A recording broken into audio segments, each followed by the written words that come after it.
Let's talk about the first thing that you recommend people do as they're getting prepared for the worst. So the first thing, and this is a great time of year to do it, is check your insurance. Make sure you understand what's covered in your insurance, externally and internally, for your home, for your barns, your equipment, for your land. Also, make sure you understand what those maximums are that you will be paid on certain things. Now's a great time to review, especially for your possessions, for your equipment, for the various kinds of tools that are in your shop. The other thing I suggest is take pictures or video of your possessions, because you need that record, that inventory, as you're submitting your claim for your insurance. But then also, as you're thinking about replacing things, you don't want to wonder, well, what all did I have that I need to replace if you should lose a barn or a shop or something like that. So that's the very first thing, and this is a great time of year to do it.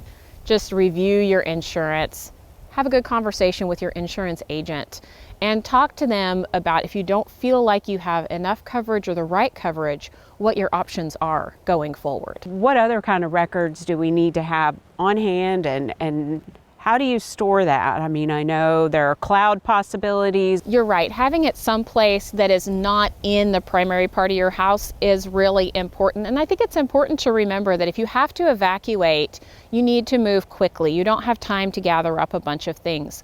So having your records, your insurance contact information, any other kind of contact information for family members handy, have your phone charger, and have kind of that go bag ready that you can walk out the door. And you're going to have a little bit of notice if you have to evacuate to gather up a few things.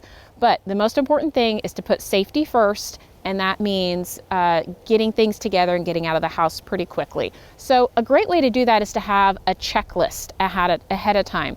Know what's going to go in that bag. Know what kind of paperwork needs to be in there, what kinds of records you need to have in there.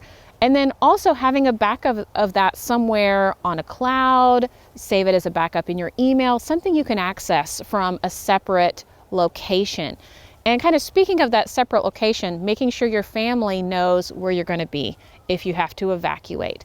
Identify where you're going to go if you can ahead of time, and make sure, because contact is really hard sometimes when these events happen, make sure that everybody knows where to meet and where to be. Another kind of record that maybe you don't think about real often is think about your elderly family members.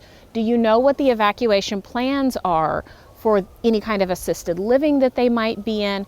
Also thinking about young children. Do you know what evacuation plans are for your school and where everyone is going to be? Because you want to be able to meet up together, and you don't want to have to think too much about who you need to call after it's all done. And we're talking about wildfires today, but this applies to really any disaster that we could face. This is just really the best way to manage your home, your family, your livelihood, and your investments. Let's talk about, if the worst does happen, kind of picking up the pieces after the fact. Just kind of touch on that. That can be obviously a highly emotional time, but you really do need to think about those next steps for your home and your property too.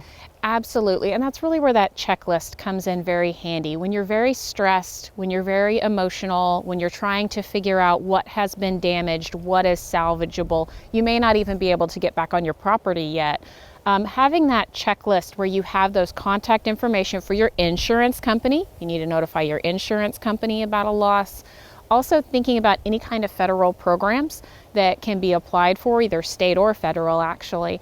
But specifically thinking about federal programs, they always require a notice of loss.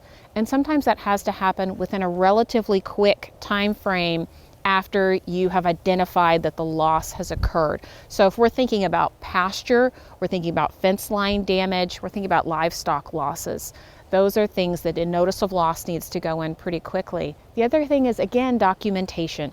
You need to document these losses. Again, after it is safe to return, obviously, before any of that documentation occurs, but you'll need pictures and video of the losses that have occurred. Obviously, this can be very hard whenever it's livestock, but that documentation does need to occur so that you can then file your full application for some of the federal programs like the Livestock Indemnity Program or some of the emergency assistance for pasture and fence line damage.